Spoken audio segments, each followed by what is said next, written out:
Hello, and hope you had a nice Thanksgiving and Thanksgiving weekend.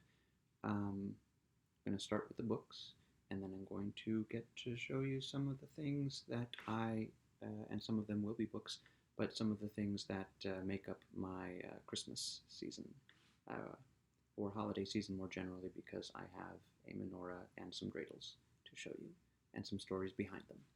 I'll start with this is the only thing that I got for myself at a library sale this past month. The one that I went to, there was that, and you've probably seen this if you've been to library sales, people who go and then they just snatch up as much as they can for cheap so they can then sell it for more on eBay. And there's one guy. Now, they keep changing the location of the children's DVDs, and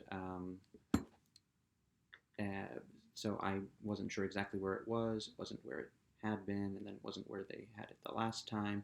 And then when I finally asked, they pointed to it and they said, "See where that guy is? He's looking through them." And I looked over, and he was grabbing handfuls of the children's DVDs, and most of them were not DVDs that I would have wanted. I noticed that he did leave Toy Story 3, which I thought was strange. If you're going to get everything, get Toy Story 3. But the one thing that I know that he got that I would have wanted is Lilo and Stitch. So that was too bad. But I did get this. Now, this is not the Harry Potter that you're used to. It's not one of the more recent ones, not the big illustrated one, or any with the new covers, and not the classic Scholastic Mary Grand Prix covers. This was one of the adult covers of the books from England. And so I guess this book is English. I looked to make sure that it wasn't Canadian because the Bloomsbury children's editions were essentially the same in Canada and England. But this was one of the adult covers, obviously for the Deathly Hallows, and they're just a little bit more serious looking. This actually kind of reminds me of a cover of a Game of Thrones book. And I was about to say I wasn't actually looking for this. I have in the past been. When I found out that there were the adult covers when I first started getting into Harry Potter, I looked for them in American bookstores, and of course I wasn't going to find them because they only happened in England. But I couldn't resist. It's very beautiful, and then I thought, I've been thinking one day it'd be nice to have so that I don't have to bring my original Harry Potter books to New York. I can just leave them safe up in Rochester. To have copies of Harry Potter here, and this is going to take a long time to collect all of these, and so I figure that's a good goal to set. This will be the British adult cover Harry Potter books will be my New York Harry Potter books, and that should take me a while and go slowly so that I don't get too much too fast. Now on to books read this month that I haven't already gone over, or one in particular that I have. Mysteries, Jewish-themed books, and what's the other one? Oh, well, I did Zia, Native American-themed stories. Clue. Now, I've gone over Animorphs and Dinotopia, and this is the last, and Goosebumps, all this year. And this is the last of the 90s thin paperback, and this is actually for probably younger readers than Dinotopia and Animorphs, maybe around the age of Goosebumps.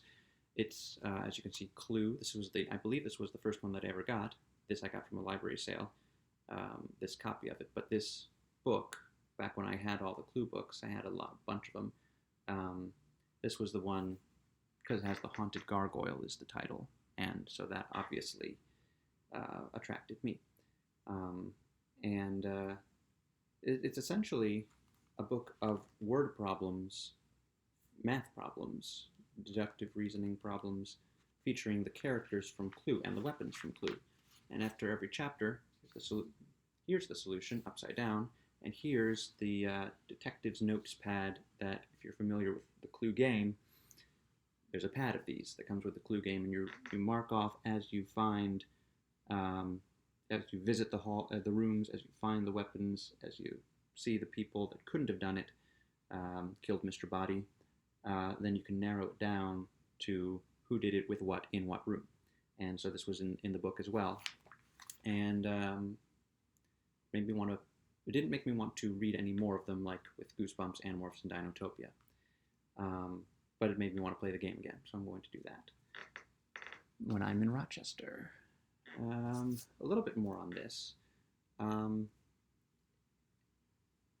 I watched also Schindler's List yesterday, back to back with Fiddler on the Roof, which was interesting because Schindler's List really focuses on the Nazi characters. Liam Neeson and Ralph Fiennes' characters are the Nazi characters, and Ben Kingsley is the only Jew that we really, really, really get to notice.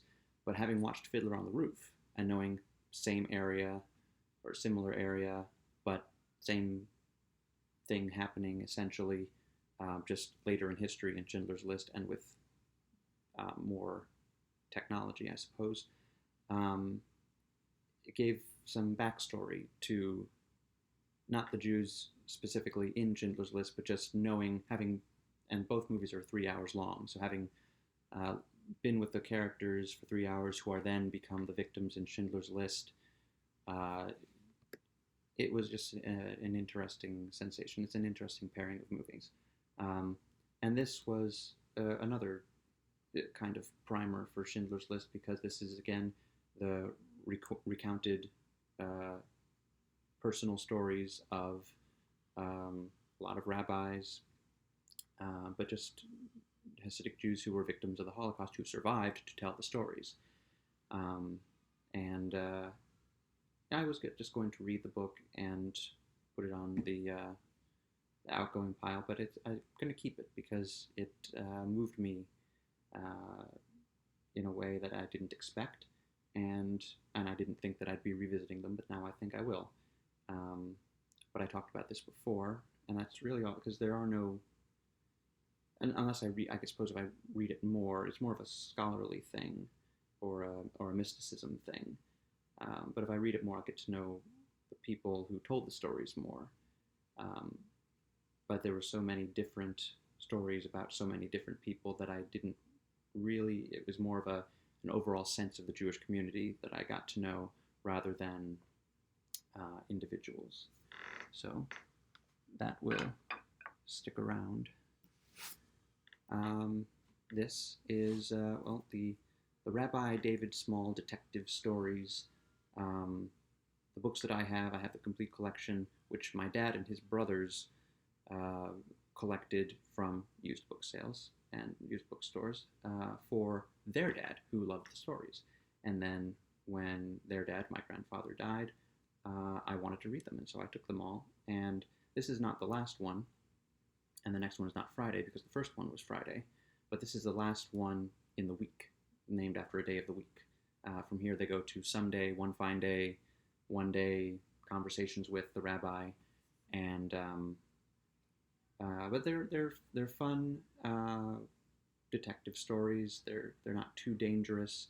They have taught me a lot of surprising things about being Jewish, at least observations, because the main character is a rabbi, and so he, for instance, said that even if you don't have a big bar mitzvah ceremony, a big bar mitzvah party, you are still bar mitzvah when you turn 13. It just happens automatically, like becoming president on Inauguration Day. You don't have to take the oath at noon, you are president. So when you turn 13, you are bar mitzvah whether you have a party or not. So that, it was also just another fun detective story. The characters, the rabbi, the chief of police, and the rabbi's wife pretty much stay the same in each book, but each book kind of has a different group of people trying to oust the rabbi from his job, which happens pretty much every book. They're not sure they want to keep him because he does something that is true to the faith, because he's a rabbi, he knows, and they want to do something like have a bar mitzvah because it's absolutely necessary, have a big ceremony and party because it's absolutely necessary because it's what's been done. He explains, no, you don't have to do that, and they get annoyed with him for not wanting to do things like that. And the murder in this one was of an anti-Semite, so that led to some interesting conversations. And so, yeah, I look forward to reading more. I've made a habit of reading these every November, which is when I would normally visit my grandparents on the Jewish side, and for Thanksgiving. And it makes me feel connected. And maybe I'll restart them when I cycle through, or I'll find another such series. There's probably plenty of series about rabbi detectives out there. And it would be fun one day to play Rabbi Small, I think, like in a musical or something. But so there's that. And then finally, on books that I read this month, this book I've been reading for 2 months, Philip Pullman, The Secret Commonwealth, The Book of Dust, the, let's see, 1, 2, 3, 4, 5, 6, 7th book. Well, 8th, including the very short 45-minute book on tape in his Dark Materials overall universe. One of my favorites, probably I would put it at number 2 or 3 among those books. I didn't really like The Book of Dust Volume 1, which in my blog post, which I will link to below, I compared to the first chapter of the first Harry Potter book, or the final scenes of Revenge of the Sith in the Star Wars series, but stretched out to 400 plus pages. And so essentially it's a big long story about getting a baby where it needs to be to grow up to be the hero, which you don't really need to concentrate on the baby that much. And the most interesting character was the villain, with a sadistic hyena demon, which was, I said in that blog post, it was kind of like finding the Nazi art hunter, the most interesting character in All the Light We Cannot See. But this one, so the main character is Lyra, and I said in the previous video that the first time she lies in this book, I felt, okay, I'm back. I grinned, and it felt good, like this is the character that I know and love. Lying is her superpower, one of her superpowers. She's very good at it, very convincing. And another of her superpowers is reading the alethiometer, which translates to truth teller, truth measurer. And so her superpowers are understanding the truth better than anyone, and being able to lie better than anyone. And this is the book, as all superheroes have their story where they struggle with their superpowers. This is that one. And I mentioned a hyena demon. The demons in this are kind of like, not spirit familiars in a witch sense, but they represent the spirits of the humans they are paired with, and they take the form of animals. And when you're a child, your demon shifts form, because as a child you are not fully formed. You are constantly, you could be this or you could be that. When you get to be bar mitzvah, your demon fixes on a form, and it reflects the person you are. And so in this book, Lyra also, in addition to struggling with her powers, she struggles with her relationship with her demon, which, as I've described, you could probably imagine that would be an issue for her. I'm not exactly sure what the big villain plot is quite yet. The villains weren't as well defined as in the original His Dark Materials trilogy, The Golden Compass, The Subtle Knife, and The Amber Spyglass, but the struggle was clearly defined, and there were some great characters, some great visuals, a lot of great fantasy elements. It is a fantasy. It takes place in an alternate universe, a parallel universe with our universe. And I'm guessing the next book will enter our universe, and also include the character of Will, who was introduced as being from our universe in The Subtle Knife. And he's the wielder of the Subtle Knife, but I'm not sure that he's going to still have it the way she still has the Golden Compass. Again, this is now one of my favorite books in the whole series. I highly recommend the series, especially if you like Harry Potter or Lord of the Rings. It's actually, in spirit, it's more like Harry Potter, but in form, it's more like Lord of the Rings. The writing style is more like Tolkien than Rowling, but the creativity is more like Rowling than Tolkien. So yes, and it's very, very long. I was reading it 10 pages at a time because I wanted to savor it. And then for the last week, I did 20 pages at a time, and I finished it a couple of days ago. More on that below in the link. And okay, so now Christmas books. Books that I either have read or will read over the course of the next month. And then I'll also have a couple of books that I read up in Rochester.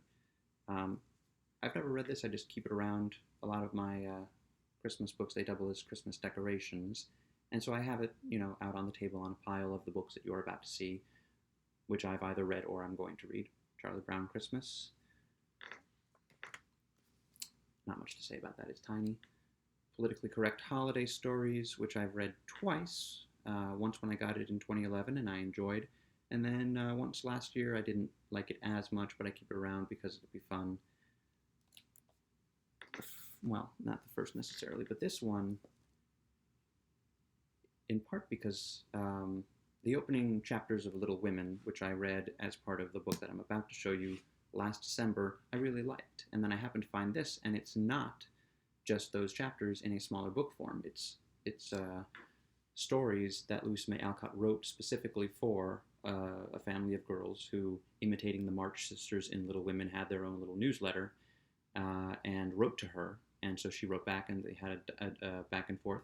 And she wrote these Christmas stories for those girls. But also this book just looks like a Christmas present.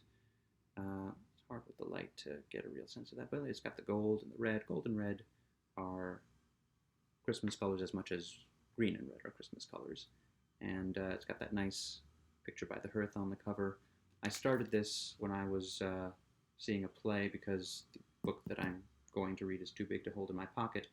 But I look forward to reading this and then keeping it around as a Christmas decoration that I can also pick up and read. Last December, I read everything in this, every story in this Christmas treasury except A Christmas Carol, which I'm going to read this year. I've read it before. I look forward to reading it again. It's not long. You should read it. This treasury has a lot of classic Christmas stuff, including The Little Match Girl, the Hans Christian Andersen story. It's got a Charles Dickens story, Christmas at Dingley Dell, which inspired last year's Christmas story that I wrote. And The Kidnapped Santa Claus, L. Frank Baum, Agatha Christie, Washington Irving. I found at the Brooklyn book sale a couple of years ago, and I didn't buy it, which I regret, this old-looking antique book with a Washington Irving story in it. It's a tiny little book. Would have made a great Christmas decoration book. Nathaniel Hawthorne, Shakespeare, T.S. Eliot, Oscar Wilde, Robert Louis Stevenson. Got a lot of stuff in here. Arthur Conan Doyle, The Adventure of the Blue Carbuncle, which was one of the... no, it's not one of the first Sherlock Holmes stories that I read. O. Henry, but it's got one of my favorites. It has the visit of the wise men from the book of Matthew from the Bible. That's the first one. And then it's got the New York Sun letter, Yes, Virginia, There is a Santa Claus, which I'm hoping to memorize and make a little video of for this month. No promises, but that's the hope. And then it doesn't have 'Twas the Night Before Christmas, which I'm surprised by. So I got a printout of 'Twas the Night Before Christmas, and it serves as a bookmark. And I'm also going to try to memorize that and make a little video about that. I won't tell you when, but you can probably figure it out. So this is a great thing to have. This I've got one with creepy stories for Halloween too that maybe I will share in a video next year. But it's just nice to have something like this because then you've got all the things inside it. And you don't necessarily want to buy, well, I might want a book of Sherlock Holmes stories, for instance, but I've got the one for Christmas right here. So yeah, there's that. And then I haven't read this version of it, but I have read A Christmas Memory in a Truman Capote book that, oh, it has a CD. I barely looked at it. It was a gift. And it has a CD that I don't have a CD player anymore on my computer. But I should reread it because I don't really remember. It was in a compilation which had Breakfast at Tiffany's, which I wanted to read because of the song Breakfast at Tiffany's, and also the movie Breakfast at Tiffany's, but more the song. So I should reread it, Truman Capote. I want to read more Capote next year. That's a goal. So that's that for books, and I think that I will now move on to DVDs, Christmas DVDs. My cousin, on the Jewish side, recommended Eloise at Christmas Time, and I happened to find it at, well, it was a used VHS store mostly in Kingston. You don't find stores that specialize in VHS as much anymore. This one did, but I got a DVD because it was not exactly the DVD I was looking for, but it served that purpose. And I watched it, and I've considered keeping it, but I'm not going to because as fun as it is, and as great as it is to see Christine Baranski and Gavin Creel. Was it Gavin Creel? I think it was. Well, in any case, Julie Andrews, yes, Gavin Creel, Jeffrey Tambor, Deborah Monk, Broadway people, because it takes place in New York. This movie should really belong to a hyperactive young child. So I'm not going to hold on to it, but it was nice to see it, and I'm glad to have taken my cousin's advice because she appreciates Christmas, not to the extent that I do necessarily, but you know, it's the things like this that you associate directly with Christmas that make it what it is more so than all of the things like that everybody shares. I guess well, I won't say any more about this because there are a lot more DVDs to talk about. Put it there. Let's see. Oh, so I've already watched that one, and I've already watched this, but I did not watch the DVD because it was on TV last night. And that's one blog post that I might be doing soon, which is the just a reminder to my generation that for a one-time purchase of a small television and an antenna, you get a lot of stuff for free, and that includes It's a Wonderful Life, broadcast on NBC every year on Christmas Eve, but also sometimes a couple of weeks before, like last night. And I used to watch it every Christmas Eve because I wanted to make sure I watched it once a year. Then I found this for a good price last year, and I thought, well, I should get it so that I'm not tied to the TV on Christmas Eve. It opens up my options for other things. I don't need to say too much about it because most people either have seen it over and over again, or it's like they've seen it over and over again because it's one of those things that's all over the culture and cultural conscience. So you know it even if you don't know it. There's a couple of questions that I had after last night. It's fun when you see something over and over again to have new questions pop up every single time. And the questions this year were, why is there a skull, looks like a Day of the Dead skull on Mr. Potter's desk when he's, being mean to Jimmy Stewart? And also, why did young George Bailey, if he knew that Mr. Gower had put the wrong powder in the pill capsules, why did he take the pill capsules out of the pharmacy as though going to make the delivery and then stop off at the Bailey Building and Loan to yell at Mr. Potter on behalf of his father, and then return and then tell Mr. Gower that he'd put the wrong pills in that didn't quite make sense, but that's probably a script thing, and things have to happen in a certain order. A lot of the lines early in that movie are very expositional. Speaking of Jimmy Stewart, there's another Jimmy Stewart Christmassy movie. And the reason that I have this movie and that I was interested in it is because it is the basis for this movie, which is also a Christmas-y movie. It's not necessarily Christmas, but I watch it every Christmas. That's when it tends to show up on TV and on streaming services, and I got the DVD because I love it. It's one of the earliest romantic comedies made for adults that I really glommed onto, and it is based on this, and also the musical She Loves Me is based on this. And this is based on a Romanian play. I think it's a Romanian play. You can look that up yourself. But You've Got Mail uses email. This is You've Got Mail with snail mail. These two characters write to each other, and it's and then they want to meet, but then they're not sure who they are, and they actually meet in real life. Same things happens in You've Got Mail, and one of them figures it out before the other, and romantic comedy stuff. I haven't seen it in a couple of years. A friend of mine, when we were working on a musical together, lent me her DVD, and that's the first time I saw it, and I've seen it once since on TV. So I forget if it ends as not entirely not creepily as You've Got Mail. But these are two Christmas things. I'll probably watch this one later today. Just a bit on this. There are many versions of the Nutcracker, and this one has Macaulay Culkin, who is one of a handful of actors who is synonymous with Christmas because of a Christmas movie that, again, everybody knows even if they don't know it, Home Alone, and Home Alone 2. I might I've got a set number of categories of DVDs, as I've mentioned before, a rule of threes, or with bigger categories like Christmas, a little bit more so, um, large part because I have a bunch already that I don't want to get rid of. If I found Home Alone and Home Alone 2 in a single DVD set, I'd go for that, but I wouldn't buy them individually because it's shelf space.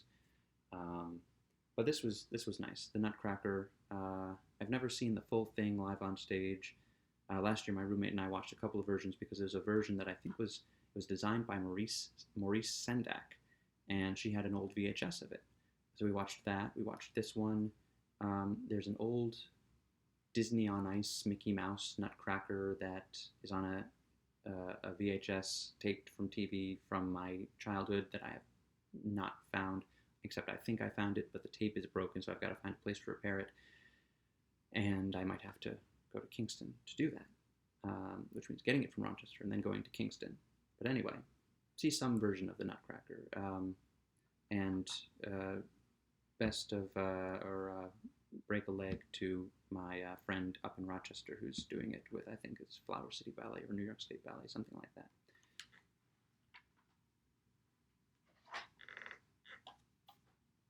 This is a movie that people either love or hate. Um,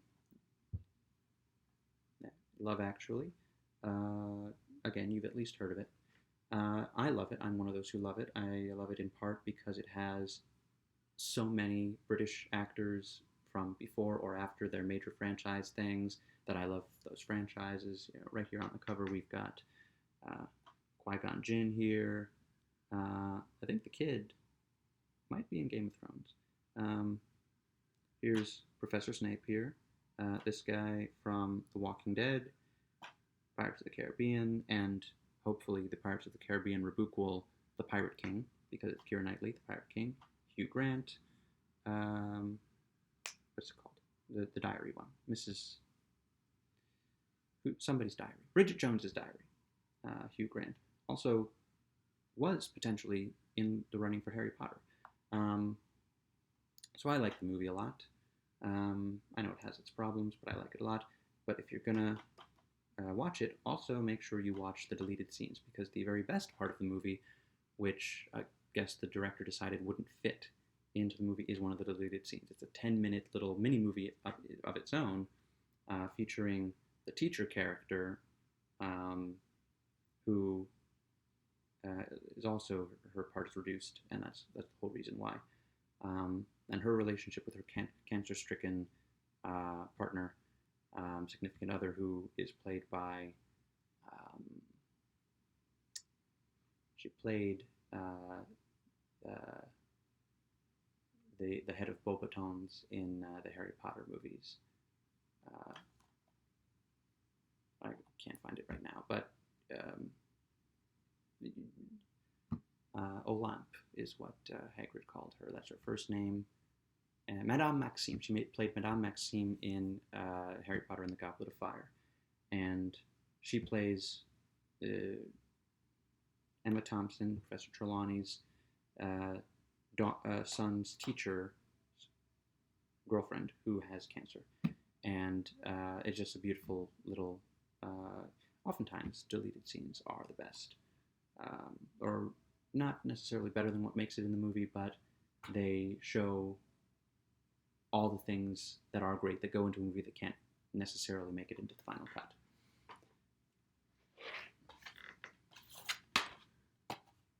This is just a fun movie. It came to me for free with a kind of dump of somebody's DVD collection, and I'd seen it a couple times on TV. Got a great cast. Will Ferrell, of course, saw him actually, surprisingly, one of the better parts of the 2005 Producers remake. And Zooey Deschanel, my favorite Zooey Deschanel performance. I'm not going to spend too much time on that one, though. This, I think, might be the first movie that I ever saw in a movie theater. And it was this or Aladdin, and my parents decided on this, and we later saw Aladdin. But my only memory from that really is The Ghost of Christmas Present, the giant, uh, larger than life sized Muppet. But since then, I've seen it every year, and it really is quite a wonderful thing. My favorite version, I would say, of A Christmas Carol. Actually, no, the Jim Carrey computer generated version I really liked, but I haven't seen it in a while, so maybe I like this better now. Come in and like me better now. And this is where I'm, because I watch it every year, it's the one I'm most familiar with, and the one that taught me to love the line, I told you, these are the shadows of the things that have been, that they are what they are, do not blame me. It's not exactly that, and I'll find out what it exactly is when I read the book. And this started my love of Christmas movies and started my collection of Christmas movies. So hard with the lighting. It is, of course, Miracle on 34th Street. Taught me to love Macy's. Taught me to appreciate the parade, which I guess I already did. We would watch it, of course, on Thanksgiving morning up in Philadelphia. From here, up, down, across, down in Philadelphia back then. And then we would watch the dog show, which I did with my roommate. She loves the dog show as much as the rest of my family did. I just enjoy anything like that. And but more I enjoy enjoying it with people. The Santa Claus is Real movie, but he's not real because of magic or belief. He's real because the federal government, the post office says he is. I guess I shouldn't necessarily have said that, but it's one of those movies that you just know. And better than the remake with Matilda and John Hammond from Jurassic Park, which has its charms, but it's also got a lot of problems. This is the one that started it all. There used to be played nonstop on some channel on Christmas Day or Thanksgiving Day, and it also, I think, used to be played after the parade and the dog show on NBC, and maybe in some regions it still is. So, Miracle on 34th Street.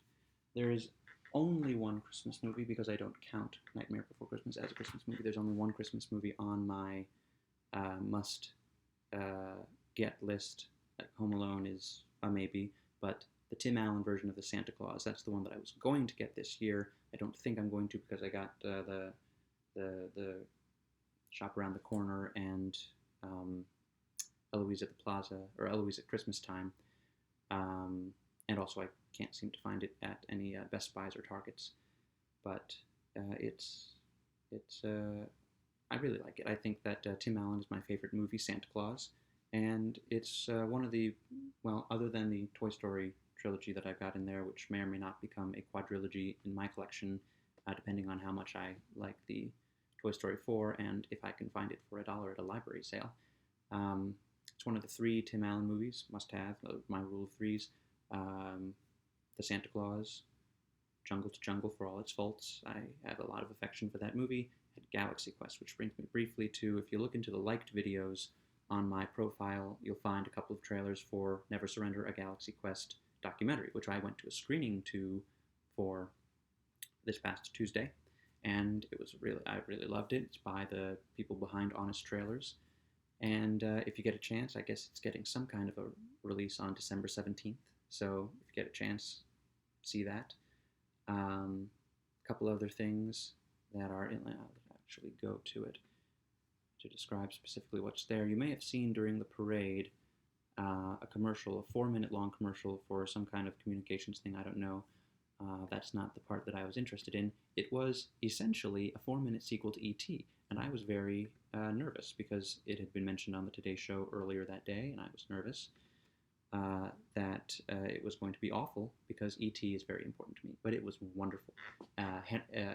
Henry Thomas himself returns as Elliot, and just go for it. And while I'm talking about that, this is a bunch of things that I've forgotten to mention. For several videos, there's an SJU Disney Plus fandom entertainment video. If you go to about the 20-minute point, the Screen Junkies talk about me tweeting to them that I had gotten my tickets to the Never Surrender thing, and that's pretty cool to be mentioned by them. And since then, I've tweeted a couple other things, and various of them have responded, and that just feels good. There are also two videos from when I was working on a musical called Lies My Father Told Me. I was the child wrangler, and so in charge of bringing the kids out. And around this time of year, which is when we were performing, Broadway Cares. It's one of the 2 times a year that Broadway Cares sends around red buckets, which I did during Schlemiel that one when I borrowed Shop Around the Corner. I had one of the red buckets, and we collect money for Broadway Cares Equity Fights AIDS. And in my case, on this musical, the kids really wanted to get out there and with the buckets and collect money, and so I had to get there with them.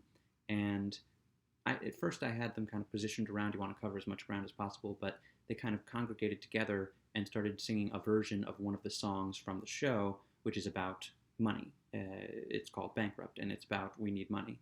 And so they started singing a version of that, which was very cute. And so there's a video of that, either taken by me and sent to one of their mothers, or the one taken by one of their mothers and put on YouTube by them.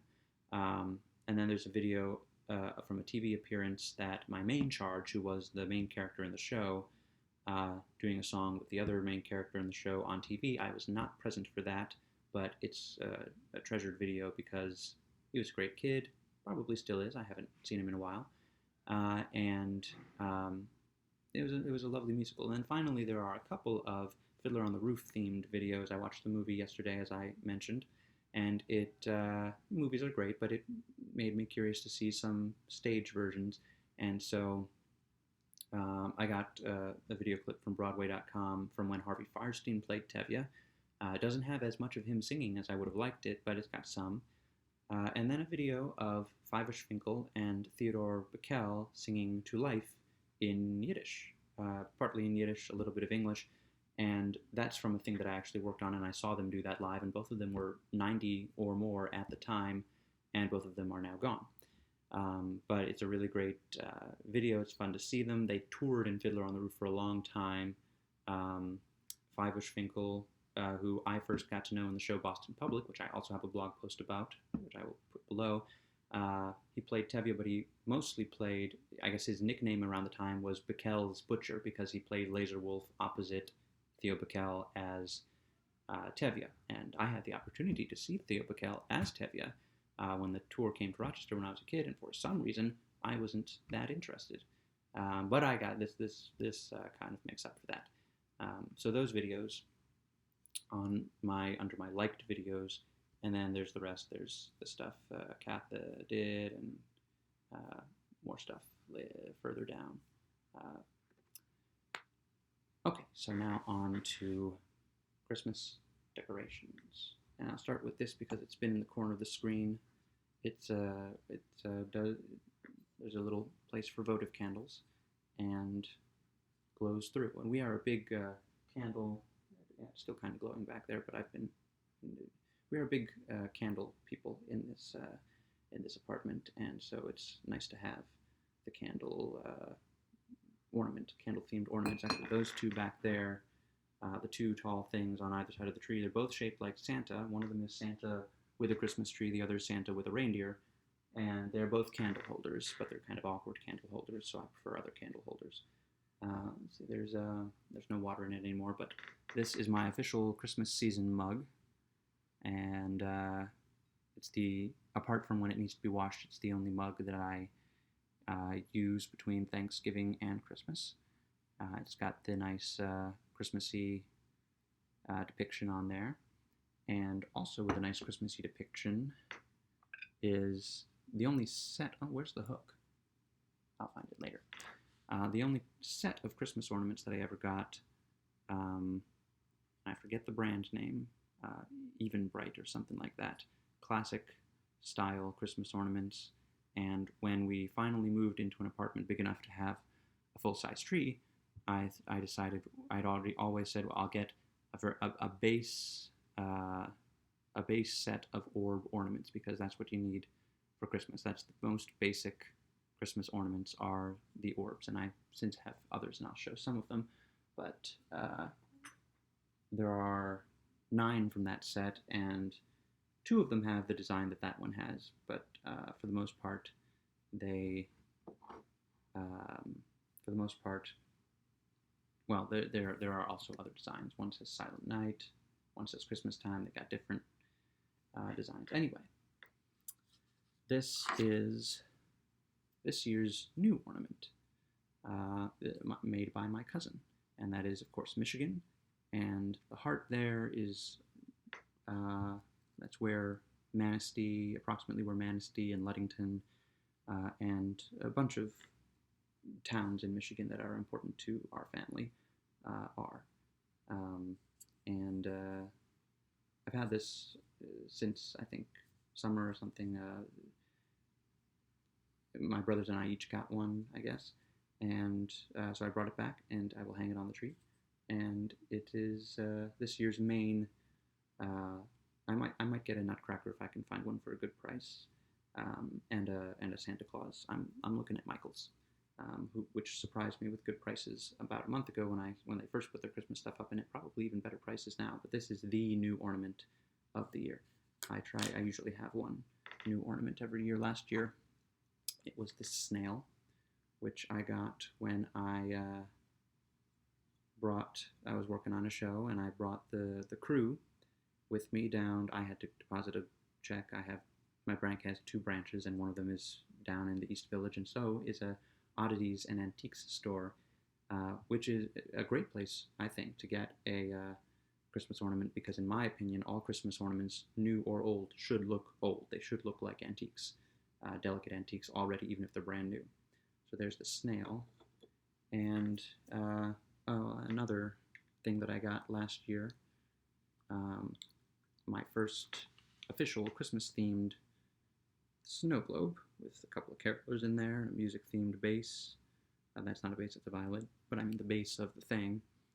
Or I used to call these things shaky things and admire my parents had one, an old one with a Christmas tree in it, and it was always my favorite thing. It was always up on a high shelf. I'm going to try to stay in the picture. But so I'm glad to have one of these, and it was $1 at a used store. Let's see. Jump over to Hanukkah briefly. This is my menorah. It was my grandparents' menorah. It's got a band here, a klezmer band. My uncle in a klezmer band. They bought a bunch. My grandparents bought one for themselves and for, I guess, and each of their kids, 3 kids. So my parents have one. My uncles each have one in their families. And when my grandparents were both no longer here, I wanted this one. So I'm not going to light it on Hanukkah this year because I won't be here, and I'm not going to bring it up to Rochester with me. So I'll start lighting it next week probably, just so that I get it all lit. I like to do that. It's a very, very kind of serene thing to watch Hanukkah candles burn down. A couple of dreidels. This dreidel, obviously, as you can probably tell, it came with Hanukkah gilt inside. It was an opening night gift for the aforementioned Schlemiel I, as were these dreidels. And I learned to play dreidel and then promptly forgot. And I taught the kids in Lies My Father Told Me to play dreidel as a way of keeping them busy, distracting them. And my dreidel collection doesn't grow that quickly, but I also found this, I think it was during the Theo Bickel thing, or maybe at a similar thing the year before, just on the floor, and I picked it up. And I'd like to have 2 kind of basin type things, one of them with a bunch of dice and one with a bunch of dreidels. The latter one only for holiday decor purposes, but dreidels, they tend to be very interesting looking, nice painting, and they're also very cheap. Next, here's an angel. I got it, I think, for free at a garage sale I was hanging out at. It was a set of 6 of these, and I like to hide them around the apartment and make my roommate find them. And they each say something. They're each two of them. There are 2 posed. There are 6 of them, 3 different poses, at least I think. Let's see. Look at where I hid them. Whatever. But they each have a different word on their wing. This one is wish. things like hope and faith and peace, and angels are an essential Christmas decoration. Um,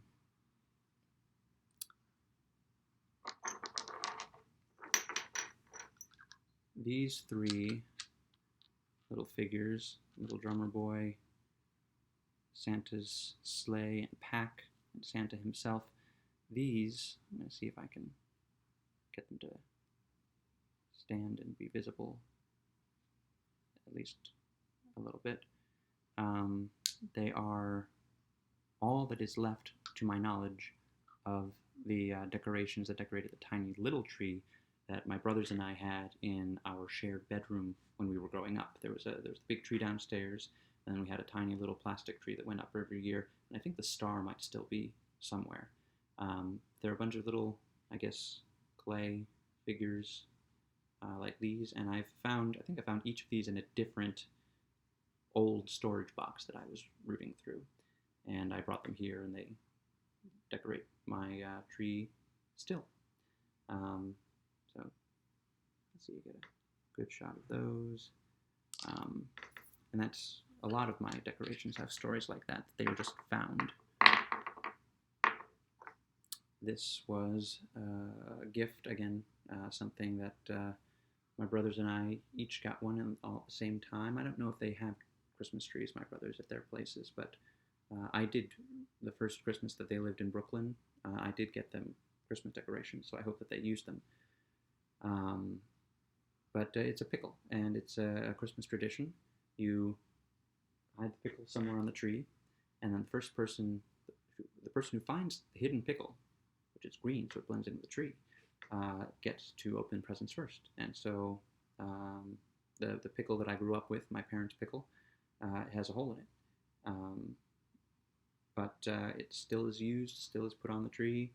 It is so it's a good tradition, and I was always eventually going to get a pickle.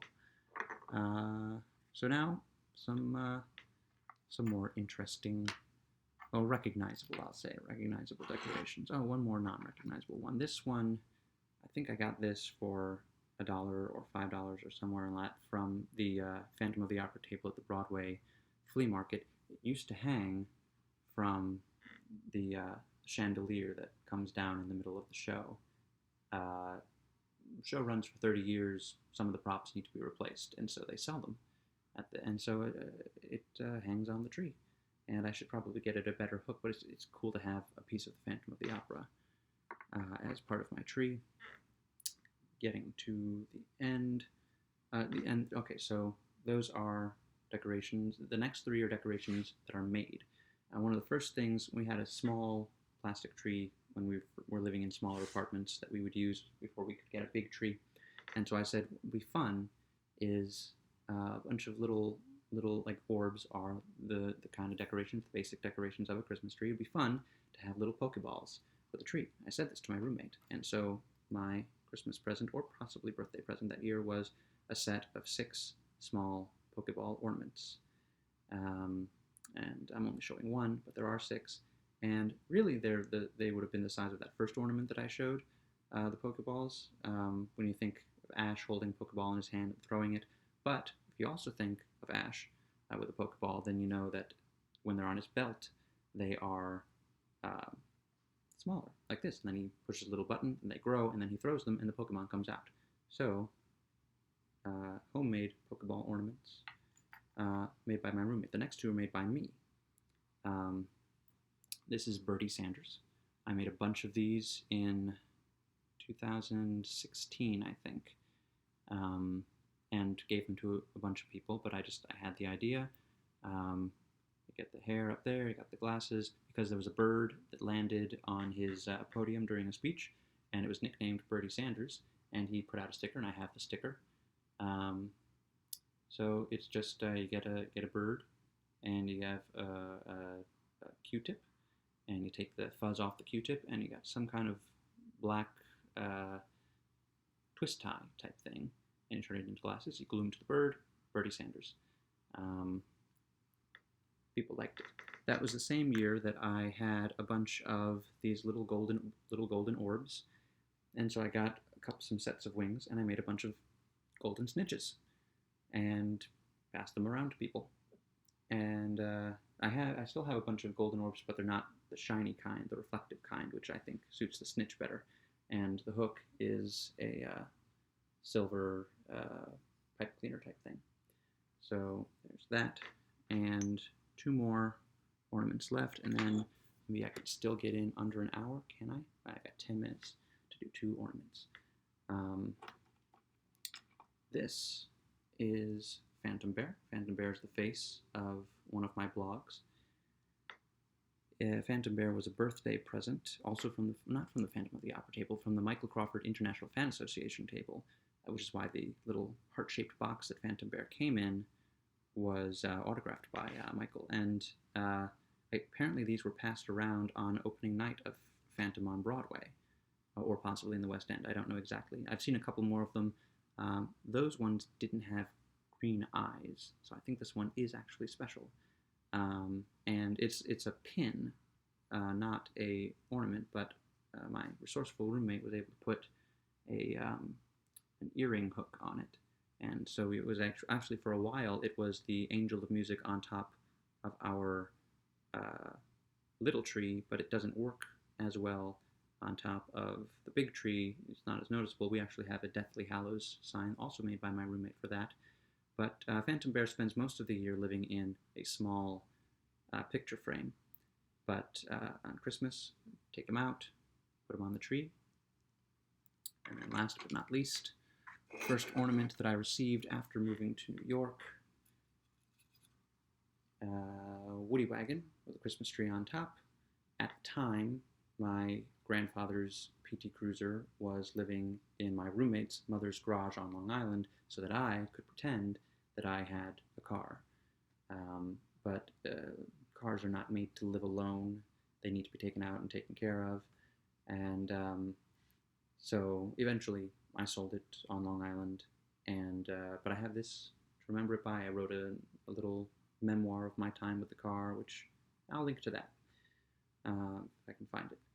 And so this is a very special decoration for me. Kind of started my decoration collection. It's the one that I've had the longest out of everything that's currently here, except for the 3 from my childhood, which again I added to my personal collection later, after finding them in the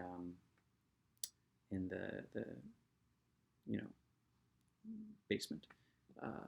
So those are my most interesting decorations, representations of them. There's the 2 Santa candle holders back there. There's a candle in the middle that is still technically lit. There's a Christmas tree type thing back there. And those colored lights that you see leading toward the bats. They actually go all the way down that hallway. They are another new feature. I found them in my parents' basement, and they worked. White lights will go on the tree, as well as the Deathly Hallows symbol tree topper.